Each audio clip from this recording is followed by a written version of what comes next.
A los 50 años, mi esposa dijo que tenía que irme, su hijo Diego necesitaba espacio. Empaqué mis cosas mientras él estaba parado en el umbral de la puerta, sonriendo. Dormí en mi camioneta durante 3 noches.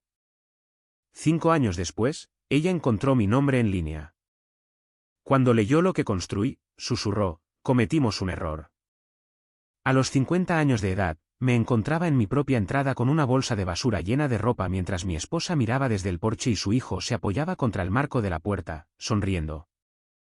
Diego necesita espacio, dijo ella. Y honestamente, Arturo, yo también. Hacía 2 grados bajo cero esa noche. Tenía 1.100 pesos en mi billetera, medio tanque de gasolina en mi Ford F-150 de 2011, y ninguna idea de dónde iba a dormir. Recuerdo mirar por encima de su hombro hacia la sala de estar. Mis botas todavía estaban junto a la chimenea. Mi caja de herramientas todavía estaba en el garaje. Mi foto de boda todavía estaba en la pared, pero aparentemente, yo ya no era bienvenido. Y esa fue la noche en que aprendí con qué rapidez un hombre puede volverse innecesario en su propia vida. Mi nombre es Arturo Reyes. Tenía 50 años cuando mi esposa me dijo que me fuera porque su hijo de 22 años necesitaba espacio. 3 de febrero. Esa es la fecha. La recuerdo porque faltaban 2 días para mi cumpleaños. Lorena y yo habíamos estado casados por 8 años. No fueron años perfectos, ni años de cuentos de hadas, pero fueron estables. Pagábamos nuestras cuentas. Organizábamos la cena de Navidad. Discutíamos por cosas pequeñas, como a quién le tocaba elegir la película. No estábamos en llamas, pero tampoco estábamos rotos. Al menos, yo no creía que lo estuviéramos. Diego se había mudado de regreso 6 meses antes después de que resolver algunas cosas no funcionara en Monterrey. Esa fue la frase que Lorena usó, resolver algunas cosas. Lo que significaba en la práctica era esto: él dormía hasta el mediodía, criticaba la configuración del termostato y me trataba como si fuera un invitado temporal en una casa que yo había ayudado a remodelar. Construí la terraza en ese patio trasero con mis propias manos hace 2 veranos, madera tratada a presión, tablones de 5 metros que transporté yo mismo. Reemplacé el calentador de agua el invierno pasado, y también lo pagué. Arreglé la cerca caída y pinté los gabinetes de la cocina. Cada clavo, cada tornillo, cada factura tenía mis huellas dactilares. Pero esa noche, nada de eso pareció contar. La discusión comenzó por algo pequeño. Diego se había quejado de que yo estaba merodeando. Le pedí cortésmente que enjuagara sus platos en lugar de apilarlos en el fregadero con comida seca. Él puso los ojos en blanco. Lorena intervino. Se está adaptando, dijo ella. Tiene 22 años, respondí. No 12. Esa fue aparentemente la frase equivocada. Más tarde esa noche, Lorena me pidió que me sentara a la mesa de la cocina. Diego estaba parado en el pasillo, con los brazos cruzados como si estuviera esperando el veredicto. Creo que sería mejor, dijo ella cuidadosamente, si te quedaras en otro lugar por un tiempo. ¿Por cuánto tiempo? No lo sé. Unas semanas, hasta que las cosas se calmen. ¿Calmarse? Pregunté.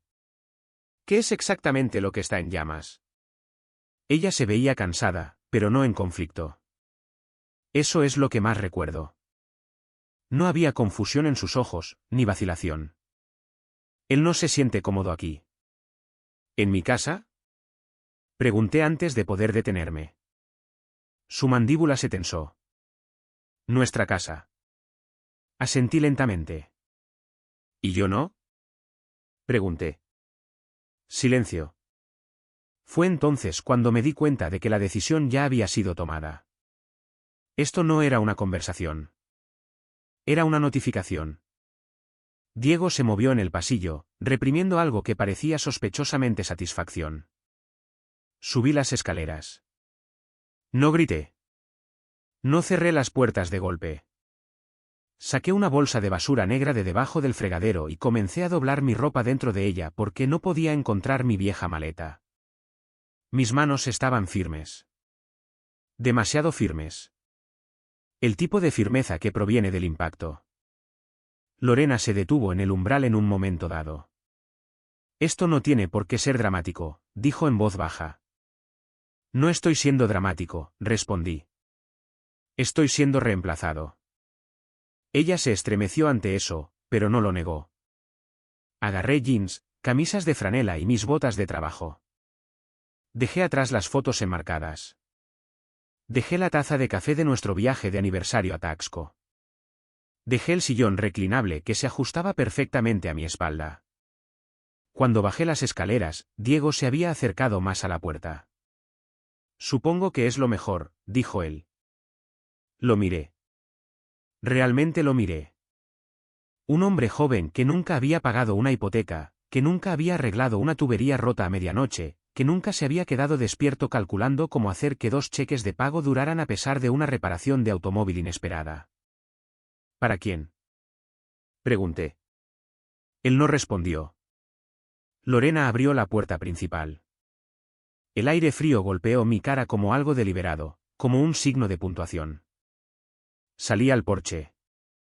Por un segundo, pensé que ella podría detenerme, decir algo real, algo que sonara a arrepentimiento. No lo hizo. Llama cuando hayas resuelto las cosas, dijo ella. Caminé hacia mi camioneta. El motor tosió 2 veces antes de encenderse. La calefacción traqueteó y sopló aire que apenas estaba más caliente que la temperatura exterior. Me senté allí con las manos en el volante y vi cómo se apagaba la luz del porche. 8 años. Y así de simple, yo era la complicación. Revisé mi teléfono. Sin mensajes, sin llamadas perdidas, ni de Lorena, ni de nadie.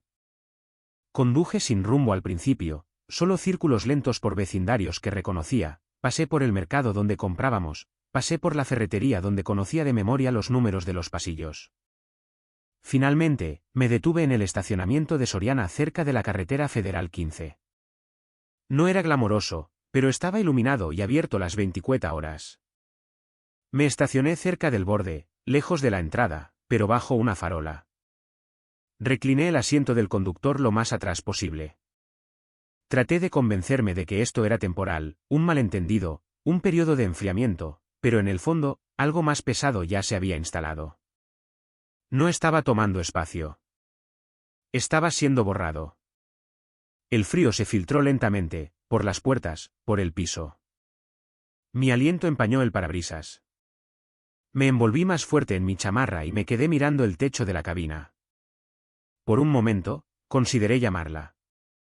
Luego imaginé el teléfono sonando dentro de la casa, Diego mirando la pantalla, Lorena vacilando antes de dejar que se fuera al buzón de voz. Dejé el teléfono. Pasó la medianoche. Luego la 1, luego las 2. Ni una sola llamada. Ese fue el momento en que se volvió real. No la discusión, no la bolsa de basura, ni siquiera la luz del porche apagándose. Fue el silencio. Porque si alguien cree que vas a volver, te busca. Nadie me buscó. Y mientras estaba allí sentado bajo la tenue luz amarilla del estacionamiento, viendo la escarcha trepar por el interior de mi parabrisas, comprendí algo que aún no me había atrevido a decir en voz alta. Esto no se trataba de espacio. Esto se trataba de reemplazo. Y yo acababa de ser reemplazado. No dormí la primera noche. No realmente. Entraba y salía de algo que no era descanso, solo breves lapsos donde mi cuerpo se apagaba por necesidad y luego se despertaba sobresaltado por el frío.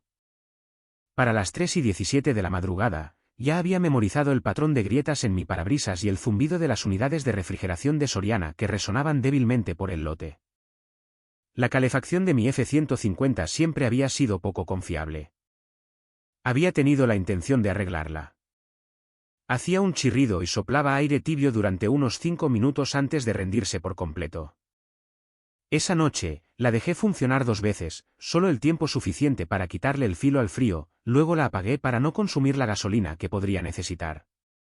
Por la mañana, el interior del parabrisas estaba cubierto de una película de escarcha. La raspé con una vieja tarjeta de crédito de la consola central. Parecía alguien que no tenía a dónde ir, lo cual, por primera vez en mi vida adulta, era cierto. Conduje hasta el Smart Fit al otro lado de la ciudad para usar la membresía de 170 pesos que había mantenido por costumbre. Me duché, me afeité y me puse jeans limpios y una camisa de franela de la bolsa de basura. En el espejo, estudié mi propio reflejo. 50 años de edad, ni desempleado, ni violento, ni adicto, solo inconveniente. Fui a trabajar ese día como si nada hubiera pasado. Superviso el mantenimiento de un almacén de distribución mediano, sistemas de aire acondicionado, reparaciones de muelles de carga, solución de problemas eléctricos. Trabajo práctico. Trabajo que requiere manos, no drama. Nadie allí sabía que había dormido en mi camioneta. No se lo dije. Al atardecer, la temperatura había bajado de nuevo. Conduje a un lote diferente la segunda noche, detrás de la biblioteca pública. Más silencioso, menos ojos. Me estacioné cerca de la cerca trasera bajo una luz parpadeante. A las 2:48 de la madrugada, un golpe sonó en la ventana del lado del conductor. Agudo, pero no agresivo. Abrí los ojos y vi el haz de una linterna atravesar la cabina. Bajé la ventanilla hasta la mitad. ¿Se encuentra bien, señor?, preguntó el hombre. Parecía tener unos 65 años, con un bigote gris y una chamarra de seguridad cerrada hasta la barbilla. Su etiqueta de nombre decía Francisco Domínguez. Sí, dije automáticamente. Él me estudió por un largo momento. ¿Está durmiendo aquí afuera? Por un par de noches. Él asintió como si eso se lo dijera todo. ¿Se quedó sin gasolina?, preguntó. Esa pregunta aterrizó con más fuerza. No, me quedé sin otro lugar a donde ir. Algo así. Él no indagó. En cambio, metió la mano en el bolsillo de su chamarra y me entregó un vaso de unicel. Café de la máquina expendedora de adentro. No es muy bueno, pero está caliente. Dudé antes de tomarlo. Gracias. Él apoyó una mano en el marco de la puerta. Estuve en el ejército mexicano, dijo casualmente. He visto cosas peores que un estacionamiento. Pero el orgullo te congelará más rápido que el clima si no tienes cuidado. Hice un pequeño gesto con la cabeza. Él golpeó la puerta ligeramente. La biblioteca abre a las 9. El baño está adentro. Nadie lo molestará hasta entonces. Se alejó sin pedir mi historia.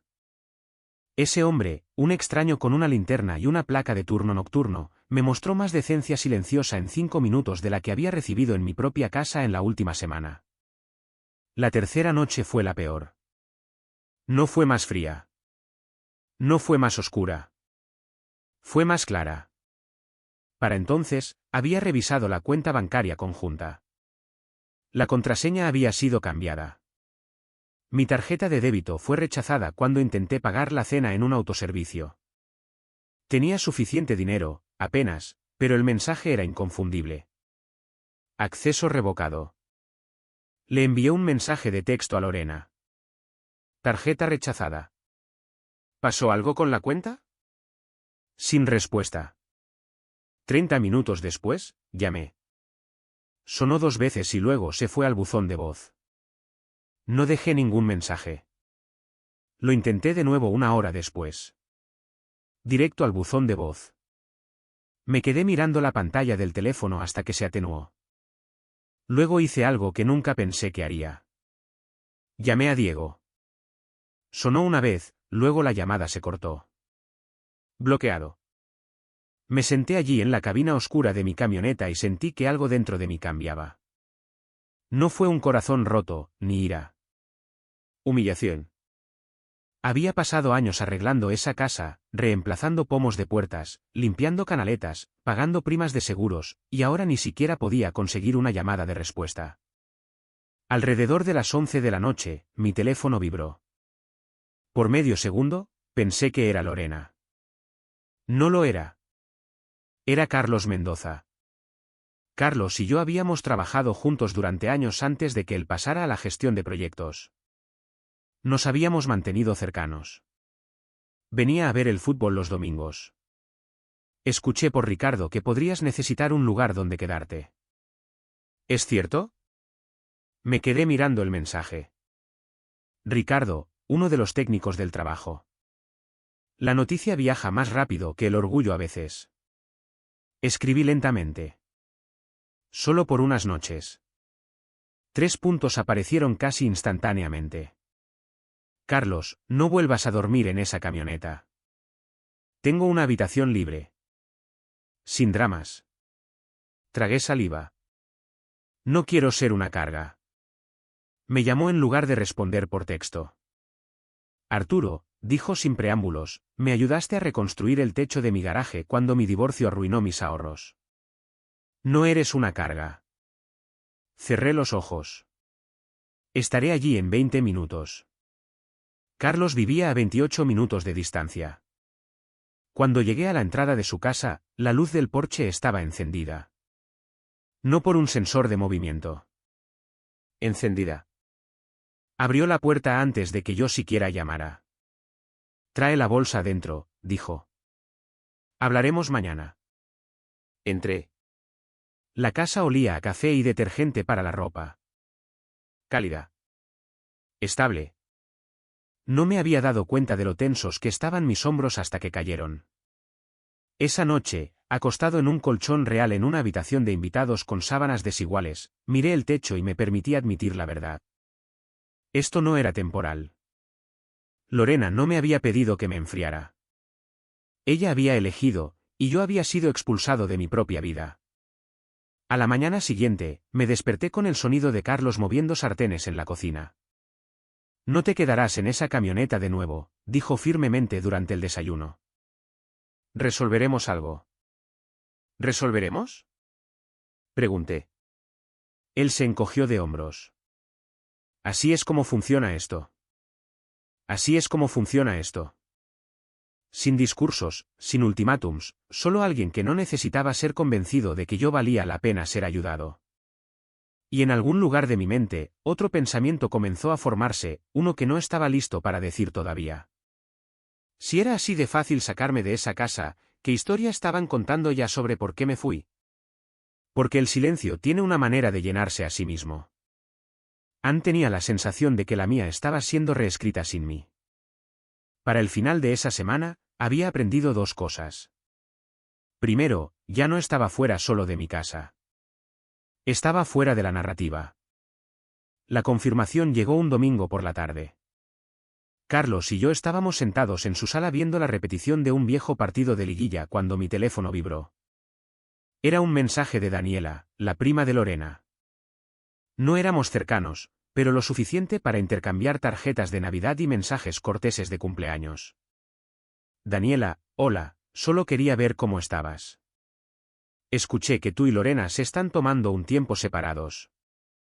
Espero que estés bien. Tomarse un tiempo separados. Me quedé mirando las palabras. Yo tomándome un tiempo separado. 3 puntos aparecieron, luego desaparecieron, luego reaparecieron. Daniela, ella dijo que necesitabas espacio.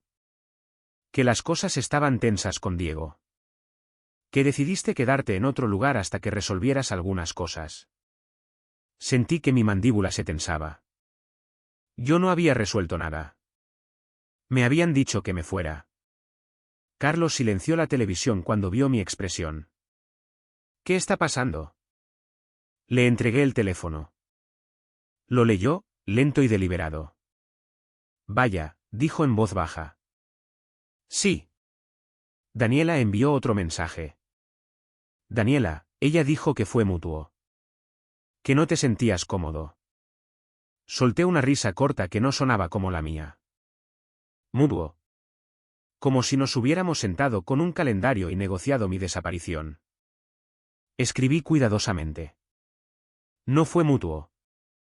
Yo no elegí irme. La respuesta no llegó de inmediato. Cuando lo hizo, fue breve. Daniela, oh. Solo eso. Oh. No fue ira. No fue confrontación. Fue comprensión. Pero para entonces, el daño ya se estaba extendiendo. Más tarde esa noche, la esposa de Carlos, Elena, entró en la sala sosteniendo su teléfono. Tienes que ver esto, dijo. Giró la pantalla hacia mí. Lorena había publicado una foto en Facebook. Era de la sala de estar. Mi sillón reclinable ya no estaba. En su lugar había un elegante sillón gris. Diego estaba sentado en él, con los pies sobre la mesa de café y el control remoto en la mano. Lorena estaba parada a su lado, sonriendo suavemente. La descripción decía, sanando a nuestra pequeña familia. Agradecida por el crecimiento y los nuevos comienzos. 47 me gusta, un puñado de emojis de corazón y 2 comentarios que dolieron de maneras que no esperaba. Orgullosa de que hagas lo que es mejor. A veces el espacio es saludable. Espacio. Esa palabra de nuevo. Elena bajó el teléfono lentamente. No te mencionó, dijo con cuidado. No tuvo que hacerlo, respondí. La ausencia era el punto. El hombre que había construido la terraza y reemplazado el calentador de agua se había esfumado del cuadro. No dramáticamente, ni con enojo, simplemente editado silenciosamente, como si nunca hubiera estado allí. Durante los siguientes días, el patrón se volvió más claro. Un compañero de trabajo me apartó durante el almuerzo. Escuché que te fuiste, dijo con torpeza. ¿Un reinicio de la mediana edad o algo así? Lo miré. ¿Es eso lo que escuchaste? Eso fue lo que Ricardo dijo que Lorena le contó a su esposa. Asentí lentamente. Reinicio de la mediana edad. Esa era una frase limpia, más fácil de digerir que mi esposa me pidió que me fuera porque a su hijo no le caía bien. No lo corregí. No todavía. Pero algo dentro de mí comenzaba a endurecerse. Revisé la cuenta conjunta de nuevo. Mi nombre había sido eliminado. No solo la contraseña cambiada. Eliminado. Me quedé mirando la pantalla por mucho tiempo. Habíamos abierto esa cuenta juntos, firmado los papeles juntos, planeado los presupuestos juntos, y ahora yo era borrado legalmente de ella en menos de una semana.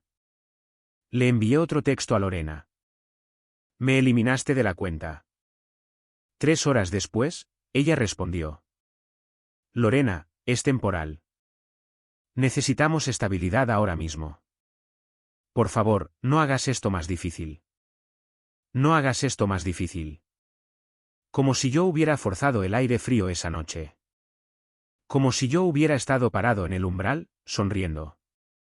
Dejé el teléfono y me recosté en la silla de la cocina de Carlos. Él estaba lavando los platos. Ella lo está reescribiendo, dije en voz baja. ¿Reescribiendo qué? Todo. Se secó las manos y se sentó frente a mí. Cuéntame exactamente qué pasó. Así que lo hice. Desde la conversación en la mesa de la cocina hasta la bolsa de basura, el apagado de la luz del porche y la media sonrisa de Diego. Cuando terminé, Carlos sacudió la cabeza lentamente. Eso no es tomar espacio, dijo. Eso es un desalojo. Exhalé. Ni incluso luché contra eso. ¿Por qué lo harías? Miré la veta de madera de la mesa. Porque en algún lugar interno, pensé que si no presionaba, ella se daría cuenta de lo que estaba haciendo. La voz de Carlos se suavizó. Arturo, ella ya lo sabía. Esa fue la parte más difícil. No que ella hubiera sido manipulada. No que Diego tuviera opiniones. Fue que Lorena no había vacilado. No había llorado. No me había pedido que le diera un día. Ella había tomado la decisión y me la había entregado como una multa de tránsito. Esa noche, me desplacé por las viejas fotos de mi teléfono, nuestro aniversario hace 2 años, el viaje a Taxco, el día que terminamos de barnizar la terraza de madera. Hice zoom en la cara de Lorena en una de ellas. Parecía feliz. O tal vez yo solo quería que lo fuera. Mi teléfono vibró de nuevo. Esta vez era un número que no reconocía. Respondí. ¿Señor Reyes? Sí. Habla Sandra, del Banco Nacional de México. Solo necesitamos confirmar que usted está al tanto de que ya no figura como titular conjunto en la cuenta Reyes Valdez. Valdez. Lorena ya había restablecido su apellido de soltera. Sí, dije lentamente. Estoy al tanto. ¿Desea disputar el cambio, señor? Cerré los ojos. No. Muy bien. La llamada terminó. Me senté allí por un largo momento. Valdez. No era solo mi acceso lo que había sido eliminado. Era mi apellido. Al final de esa primera semana, la imagen estaba completa. Yo no me había ido. Me habían quitado. Y mientras yo dormía en una camioneta y luego en un colchón prestado, la historia que se contaba era simple y limpia: Arturo necesitaba espacio. Arturo eligió irse. Arturo se está encontrando a sí mismo. Nadie mencionó el porche. Nadie mencionó la bolsa de basura. Nadie mencionó la temperatura. Y cuanto más lo escuchaba repetido, más comprendía algo peligroso. Si no cuentas tu versión de la historia, alguien más la contará por ti. Y no serán gentiles. Ese fue el momento en que la vergüenza comenzó a convertirse en algo más. No venganza, todavía no, sino claridad. Porque si me quedaba callado por suficiente tiempo, no solo perdería mi casa. Perdería la verdad. Y no estaba seguro de poder sobrevivir a eso 2 veces. El primer mes después de mudarme a la habitación de invitados de Carlos, no hice ninguna gran declaración. No renuncié al matrimonio. No redacté cartas airadas. No publiqué frases vagas sobre la traición en las redes sociales. Fui a trabajar. Eso fue lo que hice. Cada mañana a las 6:15 de la madrugada, llegaba al estacionamiento del almacén, agarraba mi termo y entraba como si tuviera un lugar sólido donde estar. Revisaba los manejadores de aire. Reemplazaba los balastos de las lámparas. Subía escaleras. Arreglaba cosas que estaban rotas. Hay algo constante en el trabajo de reparación, algo honesto. Un motor falla, lo diagnosticas, reemplazas la pieza, lo pruebas. O funciona o no funciona. Las personas no son así de simples. Pero el trabajo sí lo es. Después de 2 semanas, Carlos dejó de fingir que la habitación de invitados era temporal. Puedes quedarte todo el tiempo que necesites, dijo una noche mientras comíamos frijoles en el mostrador de la cocina. Pero creo que pronto vas a querer tu propio lugar. Ni siquiera sé por dónde empezar, admití. Empieza de a poco, dijo él. No dónde estabas, sino dónde estás. Así lo hice. Encontré un departamento de una habitación arriba de una vieja ferretería en el centro. Nada glamoroso. Alfombra beige, calefacción por radiador, ventanas que se atascaban en el marco cuando intentabas abrirlas. Pero era mío. La primera noche que dormí allí, el silencio se sintió diferente que en la camioneta. En la camioneta, el silencio se había sentido como abandono. En ese departamento, se sintió como propiedad. Compré una mesa plegable en Soriana y la usé como mostrador de cocina.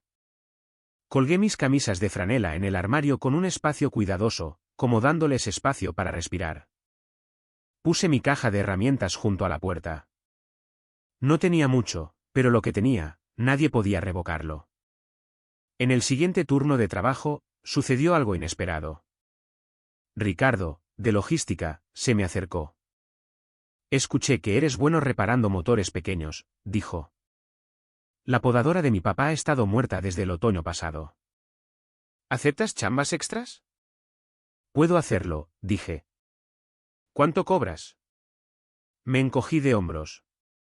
Depende de lo que esté mal. Ese sábado, conduje hasta la casa del papá de Ricardo. La podadora necesitaba una limpieza del carburador y una bujía nueva. Nada complicado. La arreglé en menos de 1 hora. El papá de Ricardo, un trabajador postal jubilado llamado Don Haroldo, se quedó allí mirando como si yo hubiera realizado una cirugía. ¿Cuánto es? Preguntó. 1000 pesos, dije. Pestañó. ¿Eso es todo? Eso es justo. Me puso 350 pesos adicionales en la mano. Vale la pena ver algo arreglado en lugar de reemplazado. Esa frase se quedó grabada en mí. Arreglado en lugar de reemplazado. Durante las siguientes semanas, la noticia corrió. Un escalón de porche roto, un pasamanos suelto, un ventilador de baño que no giraba. No estaba haciendo publicidad. No estaba construir una empresa. Simplemente me estaba presentando. Una tarde, don Haroldo mencionó el centro comunitario en la calle Olivo. Hay mucha gente mayor allí, dijo. Viudos, veteranos, hombres que no saben a quién llamar cuando algo se rompe. Pasé por allí al día siguiente. El edificio era de ladrillo, modesto. Un letrero pintado a mano decía, Centro de Recursos Comunitarios de la calle Olivo. Adentro, una mujer de unos 60 años estaba detrás de un escritorio clasificando papeleo.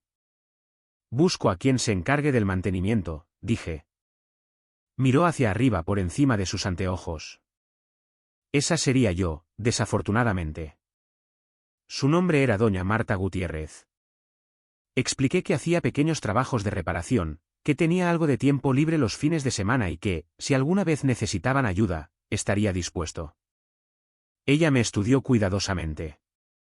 ¿Cobras tarifas de organización sin fines de lucro? Cobro tarifas justas. Sonrió levemente. Tenemos un taller en la parte de atrás. Se usaba para clases de carpintería. Nadie lo ha usado en años. Entré en esa habitación. Banco de trabajo, pared con tablero perforado, polvo. Olía a potencial. ¿Le importa si lo limpio? Pregunté. ¿Para qué? ¿Para cualquiera? Dudé. Luego dije algo que no había dicho en voz alta antes. Para hombres que ya no saben cómo arreglar las cosas. Doña Marta se cruzó de brazos. ¿Y por qué harías eso? Porque necesitaba arreglar algo. Porque necesitaba pruebas de que no era desechable. Porque me habían dicho que dejara una casa que ayudé a construir. Pero no dije nada de eso. Sé lo que se siente, dije simplemente, sentirse inútil en tu propio espacio. Su expresión se suavizó. Puedes usar la habitación, dijo. Sin cargo. Solo no la incendies. Pasé los siguientes 2 sábados limpiándola, barriendo a serrín, organizando herramientas y reemplazando un cristal de ventana roto.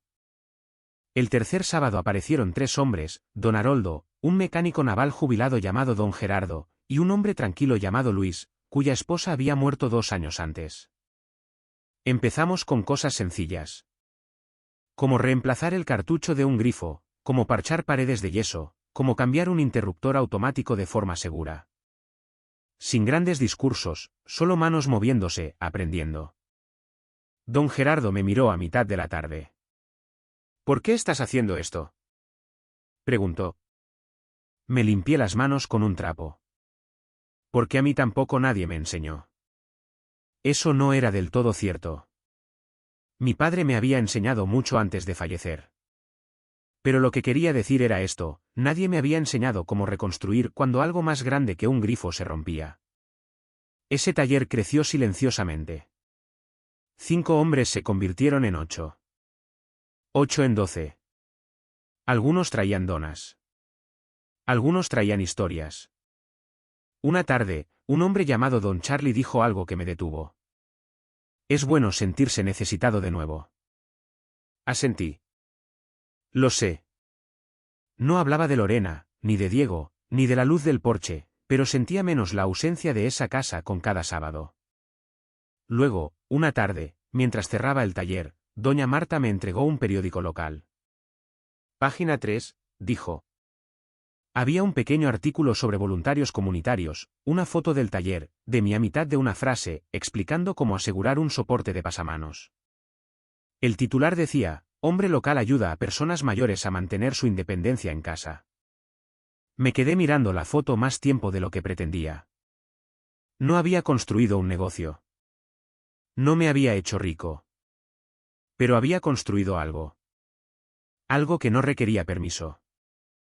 Algo que no se podía quitar con un cambio de contraseña. Esa noche, sentado solo en mi departamento, doblé el periódico cuidadosamente y lo puse sobre la mesa.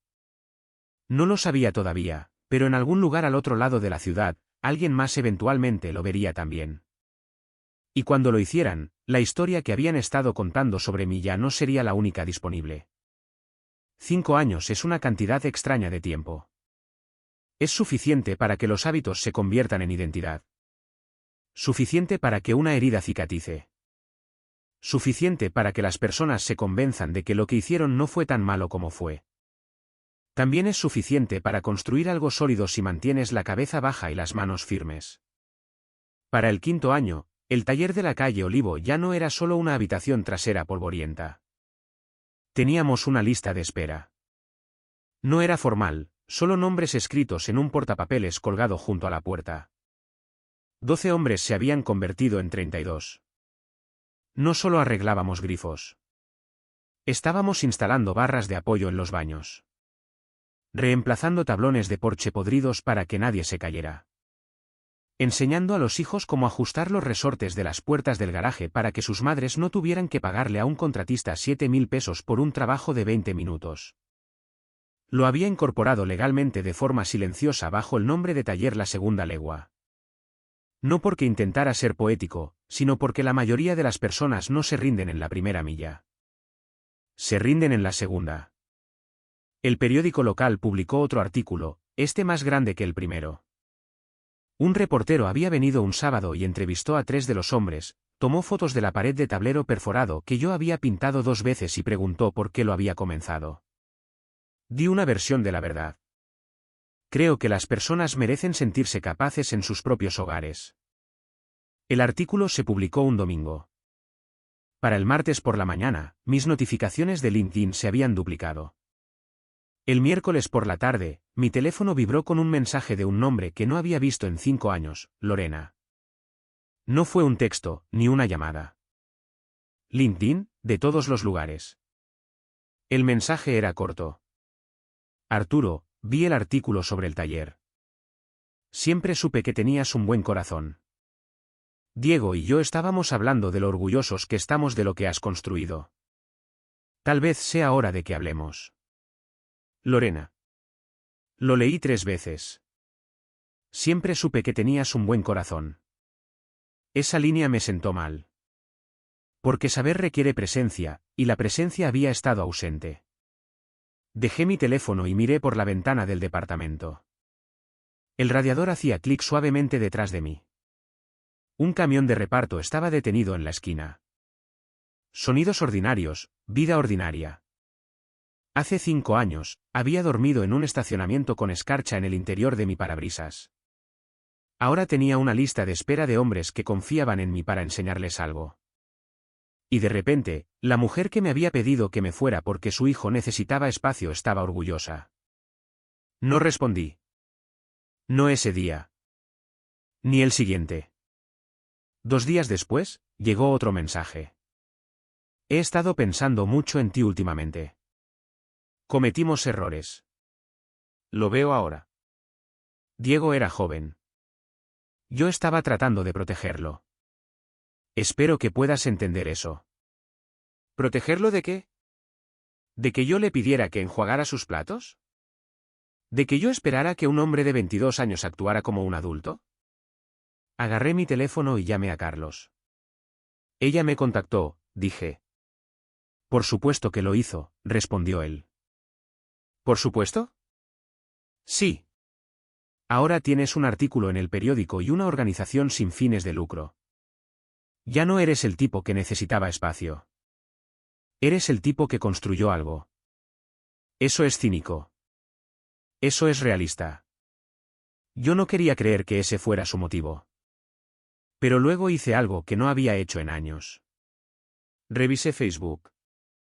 La página de Lorena volvía a ser pública. Allí estaba. Ella había compartido el artículo. La descripción decía, muy orgullosa del trabajo que Arturo ha estado haciendo en nuestra comunidad. A veces las personas solo necesitan espacio para crecer. Espacio para crecer. Allí estaba de nuevo, la revisión. La sugerencia de que esto había sido una evolución mutua, que yo me había ido en busca de una vocación, que ella había apoyado ese viaje desde la distancia. Me desplacé por los comentarios. Qué manera tan madura de manejar la separación. Ustedes dos siempre se respetaron. Me encanta ver a los ex apoyándose. Ex.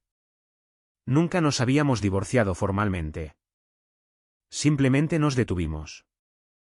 Legalmente separados en papel un año después de que me fui. Sin dramas, sin peleas, solo firmas. La narrativa había sido pulida. Sentí que algo pesado se instalaba en mi pecho. No fue rabia, no exactamente. Fue algo más parecido a un insulto. 5 años de reconstrucción. 5 años de aprender a valerme por mí mismo en un departamento de una habitación con muebles de segunda mano. Y ahora mi vida estaba siendo empaquetada como un año sabático para forjar el carácter. Mi teléfono vibró de nuevo. Esta vez, un nombre diferente. Diego. Casi no lo abro, pero lo hice. Hola, Arturo. Mamá me mostró el artículo. Parece que las cosas funcionaron para ti. Supongo que todos necesitábamos ese reinicio. B. Reinicio. Me quedé mirando el mensaje por mucho tiempo. Hace 5 años, él estaba parado en el umbral mientras yo empacaba mi ropa en una bolsa de basura. Ahora, se estaba felicitando a sí mismo por el resultado. No respondí. En cambio, caminé hacia el taller. Era tarde, estaba vacío. Las luces fluorescentes zumbaban suavemente. Me paré en el centro de la habitación y pasé la mano por el borde del banco de trabajo principal. La madera estaba marcada por el uso. Rasguños, muescas, imperfecta, pero sólida. Fue entonces cuando me di cuenta de lo que más me molestaba. No era que Lorena me hubiera contactado. Ni siquiera era que ella estuviera reescribiendo la historia. Era que, si me quedaba callado, esa versión se volvería permanente.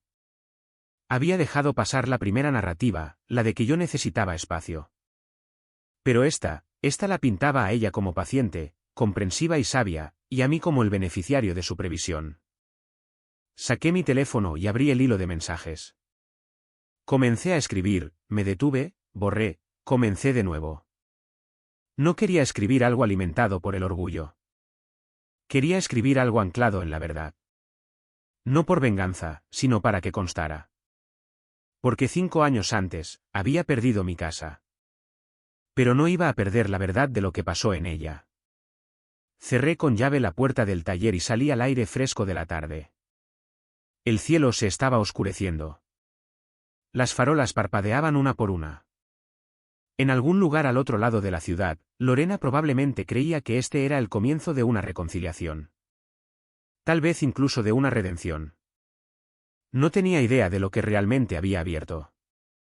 Porque esta vez, yo no estaba durmiendo en una camioneta. Y esta vez, tenía algo con lo que ella no contaba, evidencia. No le respondí a Lorena esa noche. Tampoco le respondí a Diego. En cambio, conduje a casa, me serví un vaso de agua y me senté en la pequeña mesa plegable que me había seguido desde el departamento de la ferretería hasta el lugar un poco más grande que alquilaba ahora al otro lado de la ciudad. Hace 5 años, había empacado mi vida en una bolsa de basura. Ahora, tenía un archivador, y dentro de ese archivador había una carpeta etiquetada simplemente febrero. La saqué. No la había abierto en años. Adentro había 3 cosas: una captura de pantalla impresa del mensaje de texto que Lorena me envió la mañana después de que me fui: no escalemos esto. Diego solo necesita estabilidad ahora mismo, el estado de cuenta bancario que mostraba mi nombre eliminado de la cuenta conjunta 5 días después, y una memoria USB. La memoria USB era lo más importante. Carlos me había ayudado a recuperarla hace años. La casa tenía un sistema de cámara de timbre vinculado a una aplicación en mi teléfono. Yo mismo lo había instalado. Después de que me mudé, Lorena había cambiado la contraseña, pero el dispositivo había permanecido vinculado a la cuenta en la nube que registré originalmente. Durante 2 días después de que me fui, el sistema todavía había subido grabaciones. Una de ellas capturó el porche. No fue dramático. No fue cinematográfico. Fue peor. Lorena de pie en el umbral, Diego detrás de ella, su voz clara como el aire frío. Arturo, tienes que irte esta noche. Esto no está funcionando. Diego necesita espacio. Sin gritos, sin histeria, solo finalidad. Lo había guardado no como una ventaja, sino como un seguro de memoria, porque el trauma tiene una manera de desdibujarse. Ese vídeo lo mantenía nítido. Conecté la memoria USB a mi computadora portátil y vi el clip una vez más. El ángulo estaba ligeramente inclinado. La luz del porche proyectaba sombras sobre mi rostro. Me veía más pequeño de lo que recordaba. Cuando terminó, cerré la ventana. Luego abrí un documento en blanco. Comencé con la fecha. 3 de febrero. 2 grados bajo cero. No escribí rápido. Escribí con cuidado. Enumeré lo que pasó en un lenguaje sencillo. Sin insultos, sin exageraciones, sin adornos emocionales, solo la secuencia. Me pediste que me fuera esa noche. Dijiste que Diego necesitaba espacio. Empaqué mis cosas en una bolsa de basura. Dormí en mi camioneta durante 3 noches. Mi nombre fue eliminado de nuestra cuenta conjunta. Les dijiste a los miembros de la familia que fue mutuo. Lo describiste públicamente como que yo necesitaba espacio para crecer. Hice una pausa allí porque la siguiente parte importaba. No dijiste que yo construí la terraza. No dijiste que yo reemplacé el calentador de agua. No dijiste que le pedí a tu hijo que enjuagara sus platos y me dijeron que lo estaba haciendo sentir incómodo en su propia casa. Me recosté y miré el techo. Luego escribí la línea que se había estado formando desde que leí su primer mensaje. Saber requiere presencia. No estuviste presente en la camioneta. No estuviste presente cuando mi tarjeta fue rechazada. No estuviste presente cuando firmé los papeles de separación solo. Así que, por favor, no digas que siempre lo supiste. Lo leí 2 veces. Luego agregué una sección final. No escribo esto para avergonzarle. Lo escribo porque no permitiré ser reescrito. Adjunté 2 archivos, el estado de cuenta bancario y el clip del porche. No lo adjunté al mensaje de Diego. Él no era el que reclamaba la revisión. Lo adjunté al mensaje de LinkedIn de Lorena. A las 11:42 de la noche, presione enviar. Cerré la computadora y me quedé sentado allí en el silencio. Hace 5 años, había esperado una llamada que nunca llegó. Ahora, no estaba esperando nada. A la mañana siguiente, mi teléfono sonó a las 6:18 de la madrugada. Lorena. Dejé que sonara 2 veces antes de responder. Hola. Ella no habló de inmediato. Cuando lo hizo, su voz era más delgada de lo que recordaba. No me di cuenta de que todavía tenías eso. Ese no es el punto, dije con calma. Ella inhaló profundamente. No fue mi intención reescribirlo. Pero lo hiciste. Silencio. Pensé que si lo enmarcábamos de manera diferente, no dolería tanto. ¿Para quién? Otro silencio. Para Diego, dijo finalmente. Y para mí. No pensé que querrías volver a visitarlo. Casi me río. Yo lo viví, dije. No necesitas ser visitado de nuevo. Nunca se fue. Su voz tembló ligeramente. Él era joven. Tenía 22 años. Se sentía amenazado. ¿Por qué? ¿Por perderme a mí? Cerré los ojos brevemente. Así que, en su lugar, me eliminaste a mí. Ese golpe aterrizó. Ella no lo negó. No pensé que realmente tendrías dificultades, dijo en voz baja. ¿Eres capaz? Capaz. Esa palabra de nuevo. Como si la capacidad borrara el abandono. Soy capaz, dije uniformemente. Eso no hace que lo que pasó fuera mutuo. Ella exhaló lentamente. Le dije a la gente que nos separamos respetuosamente. No fue así. No sabía cómo decirles la verdad. Podrías haber empezado por ella. Otra pausa. Luego dijo algo más suave. Cometimos un error. Allí estaba. No yo. Nosotros. No la corregí. No discutí. No me ablandé. No soy tu arco de redención, Lorena, dije.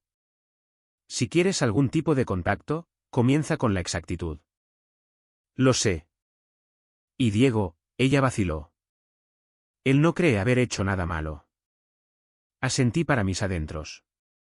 Entonces ahí es donde se queda. La llamada terminó sin resolución. No fue explosiva, ni dramática, solo quedó expuesta. 2 días después, Daniela me envió un mensaje de nuevo. Escuché que Lorena ha estado callada, escribió. ¿Está todo bien? No respondí de inmediato. Luego escribí, es exacto. Esa tarde, doña Marta me entregó una impresión. Lorena había eliminado la publicación de Facebook. Sin nuevas descripciones, sin nueva narrativa, solo silencio. No me sentí triunfante. No me sentí vindicado. Sentí algo más, equilibrado. Porque la verdad ya no era solo mía para cargar. Ella la había visto, escuchado y enfrentado. Lo que hiciera con ella a continuación era su carga, no la mía. Y por primera vez desde aquella noche de febrero, me di cuenta de algo silenciosamente poderoso. No necesitaba que ella susurrara que cometió un error. Necesitaba que dejara de fingir que no lo había hecho. Pasaron 2 semanas después de esa llamada telefónica.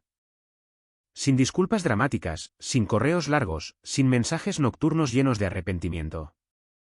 Solo quietud. El tipo de quietud que no se siente como evasión. El tipo que se siente como una recalibración. En el tercer domingo de ese mes, estaba en el taller temprano. Don Gerardo estaba reemplazando la bisagra de un gabinete por 4ª vez porque insistía en que quedara perfecta, y don Haroldo estaba discutiendo con Luis sobre el torque correcto para los tornillos de una plataforma. Normal, familiar, ganado. Mi teléfono vibró en mi bolsillo trasero. Lo ignoré al principio. Luego volvió a vibrar. Salí. Lorena. Respondí. Hola, dijo ella. Su voz era más firme esta vez. ¿Podemos vernos? ¿Para qué? Repliqué. Necesito decir algo en persona. Consideré eso por un largo momento, no porque estuviera tentado, sino porque necesitaba medir lo que esto me costaría emocionalmente. Lugar público, dije. Cafetería en la calle Grant. Está bien. Nos reunimos a las 4:30 de la tarde. La tienda olía a café expreso y canela, el mismo lugar donde solíamos detenernos los domingos por la mañana después de la iglesia. Ella ya estaba sentada cuando entré. Parecía mayor. No físicamente, necesariamente, sino desgastada de una manera que no aparece en las fotografías. Diego no estaba con ella. Se puso de pie cuando me acerqué. Hola, Arturo. Hola. Nos sentamos. Ella entrelazó sus manos sobre la mesa como si se estuviera preparando para algo. Vi el clip de nuevo, dijo ella. Está bien. Me escuché a mí misma. No respondí. Sueno fría. Lo estabas. Ella asintió. Tenía miedo. Él, Diego, estaba en una espiral descendente en ese entonces. Había perdido su trabajo. Estaba enojado todo el tiempo. Pensé que si no lo elegía a él, lo perdería. ¿Y entonces elegiste? Sí. La honestidad me sorprendió. Y me eliminaste a mí para mantenerlo a él. Tragó saliva. Sí. Sin excusas, sin desvíos, solo reconocimiento. Se sintió diferente a los mensajes de texto porque ahora no había un amortiguador narrativo, solo contacto visual. Le dije a la gente que te habías ido, continuó ella, porque era más fácil que decir que yo te pedí que lo hicieras. Lo sé. No me di cuenta de cuánto importaba eso. Importaba. Miró su taza de café. Diego no se disculpará, dijo en voz baja. Dice que eras controlador, que se sentía juzgado. Le pedí que enjuagara los platos. Lo sé. Me miró. Cometimos un error. Allí estaba de nuevo, pero esta vez no era a la defensiva. No era estratégico. Estaba cansado. El arrepentimiento no grita. Se hunde. Me incliné hacia atrás en mi silla. No construí el taller porque tú me pediste que me fuera, dije. Lo construí porque necesitaba saber que no era desechable. Sus ojos se llenaron de lágrimas ligeramente. Nunca pensé que fueras desechable. Me trataste como si lo fueras. Eso aterrizó. Ella no discutió. No espero que regreses, dijo. No espero nada. Solo necesitaba decirlo sin editarlo. Sin editarlo. Eso era nuevo. Nos sentamos allí otros 10 minutos, no como esposo y esposa, no como enemigos, sino como dos personas que reconocen el daño. Cuando nos levantamos para irnos, ella vaciló. Estoy orgullosa de lo que construiste, dijo suavemente. No porque yo te empujara a hacerlo, sino porque lo hiciste de todos modos. Eso se sintió más cercano a la verdad. Gracias, dije. Salimos por separado. Sin abrazos dramáticos, sin resolución cinematográfica, solo un espacio que no fue forzado. Una semana después, llegó un cheque al taller. 8.500 pesos. Sin línea de concepto, solo una firma, Lorena Valdez. Lo deposité como cualquier otra donación. Sin trato especial, sin gesto simbólico, solo una contribución. Diego nunca me buscó, y yo no esperé a que lo hiciera. Algunas personas no llegan a la rendición de cuentas, sin importar con cuánta claridad dibujes el mapa. Durante el año siguiente, el taller se expandió. Agregamos una segunda sesión los miércoles. Un joven bombero llamado Juan se ofreció como voluntario para enseñar seguridad básica en el hogar una vez al mes. La lista de espera creció. A veces, en las tardes tranquilas, paso por la vieja casa. No para quedarme. Solo para confirmar algo. La terraza todavía está allí. Los tablones se han desgastado por el clima, pero son sólidos. Las cosas que construyo tienden a durar. Todavía tengo la Ford F-150. Arreglé la calefacción eventualmente. En los días difíciles, me siento en el asiento del conductor por unos minutos antes de arrancar el motor. No porque extrañe el frío, sino porque lo recuerdo, y recuerdo al hombre que sobrevivió a él. No cuento esta historia para que resientas a Lorena. El miedo hace que la gente haga cosas pequeñas para evitar perder algo grande. Entiendo eso ahora. Pero el entendimiento no borra el impacto. Lo que aprendí es esto: puedes ser capaz y aún así merecer protección. Puedes ser fuerte y aún así merecer justicia. Y puedes perdonar sin fingir que algo no sucedió. El perdón no es olvidar. Es decidir qué peso ya no quieres cargar. Hace 5 años, dormí en una camioneta porque alguien decidió que yo estaba en el camino. Hoy, 32 hombres se presentan cada semana porque alguien decidió que ellos no lo estaban. Mi nombre es Arturo Reyes. Tengo 55 años ahora, y yo nunca fui el problema.